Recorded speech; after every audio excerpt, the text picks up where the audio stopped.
I grew up Pentecostal or apostolic, both of them at one point or another, and growing up was difficult because of not just how I grew up, but the contradiction of religion and how I grew up combined. My father was a pastor and someone who was religious, very religious, but behind the four walls, when you followed us home, we'd come home to severe neglect and abuse and other things that nobody knew about. He made sure the electricity was paid for the church building, or there was food for people that were visiting or whatever, but we would go home to an empty refrigerator, no electricity, no heat, no running water, and just leaving us there actually while he went off and spent time somewhere else. But he never stayed with us and just left us to ourselves, young girls. It just, in our culture too, it's just not talked about. It's something that everybody kind of knows it happens, but you don't talk about those kinds of things, and to any degree, you just don't discuss it with anyone. And so, you go to church on Sunday, you go to church on Tuesday, Wednesday, Thursday, Friday, and do all your worship things there, do the religious thing, but then you go home to this complete contradiction of, just a life that it wasn't about Jesus. There was nothing about Jesus outside of the, church services. When I was probably 15 years old, I said, why am I doing this? Why am I going along? I was just starting to see and understand the hypocrisy of what he was doing. And I was like, I actually don't have to do this just because, he is who he says he is in front of other people, but he's something else, when we're behind our four walls. I don't have to do this. So I remember the day very clearly. I climbed out on my roof and, I could swear I could kind of escape where nobody could get to me. And I sat out there. I had locked my bedroom door, and he just kept knocking. And I just didn't answer. I just ignored it. I mean, he eventually went away after a couple hours or whatever, but I was just like, I don't have to do this. This isn't something that just because he says that this is how I grew up. To some degree, I was just innocent, trusting, ignorant, just didn't really know, what, I just didn't know, so. There's a lot more things that went on besides neglect. I mean, it's just horrific what's allowed and what's ignored, and just,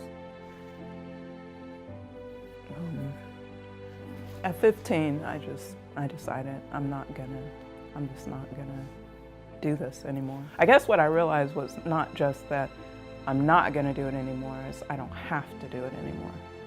And so, that's when I started, I left home, moved out, and all those kind of things, and actually became a ward of the state at 17 and didn't have to go back and live in that environment and things. What I did do too then, because I had other relatives that attended services and things, and so there wasn't the abuse so much after 15, but after that time I started attending, going to church on a regular basis and attending services, and supposedly people caring about me and things like that. But what I was noticing was they were more concerned with their clothing, or what new hat they're gonna get for Sunday, go on Friday. I actually had a friend, she would go to the store on Friday, she would buy some new clothes and wear them on Sunday, wouldn't take the tag off, she would hide the tag so that she could take it back on Monday, so that she would have new clothes every week.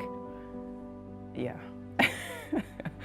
So that was what was important to them, was the clothing, the hair, and that's what I was seeing. I would spend time with these people, go out to dinner and stuff, and they would be, just talking about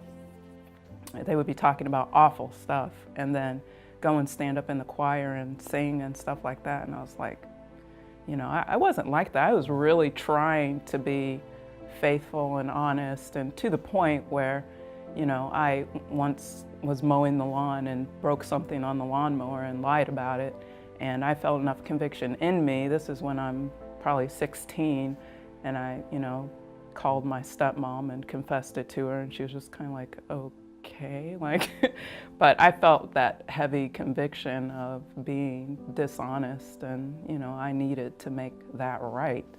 You know, there was just something from a very early age that I just wanted to be honest and just, I don't know, had a sense of God outside of all the religious stuff that was going on around me.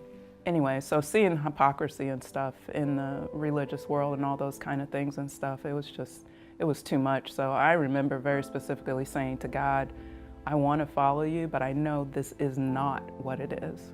I don't want any part of this. I know this isn't what following God is about. So God, if you are there, come find me, basically. I mean, I know that's a very bad, ignorant, kind of arrogant way to, you know, say something, but I was saying, I'm not doing this. Again, I'm not doing this anymore.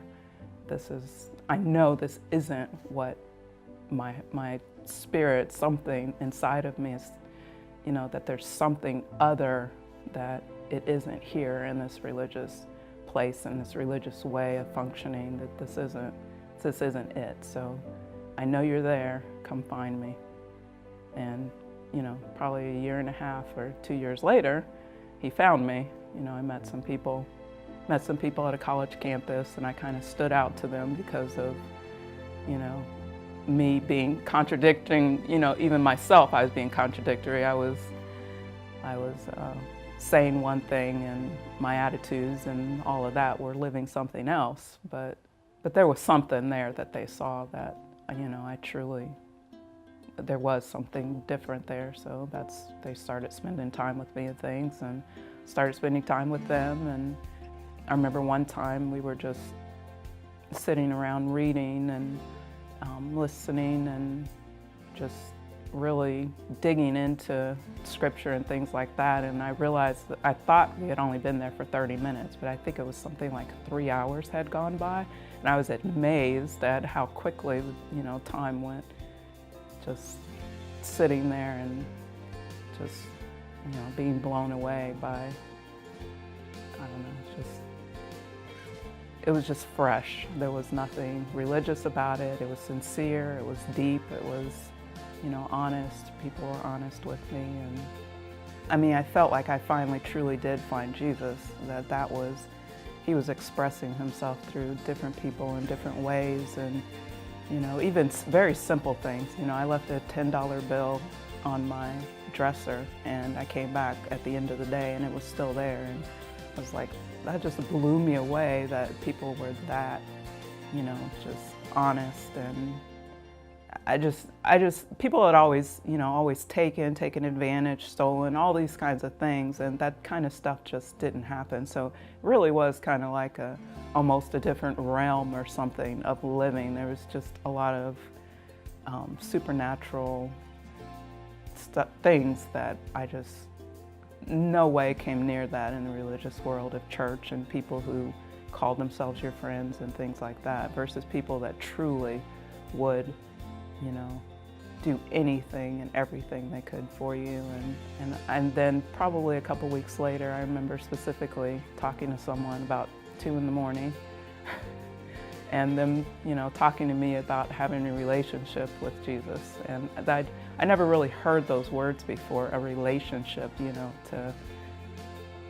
to walk with him and talk with him and just know him in a very intimate way, that all along, you know, that's what I had been searching for, that otherness that I wasn't getting in the religious world. And I remember thinking, I can do that, have a relationship with the creator of the universe.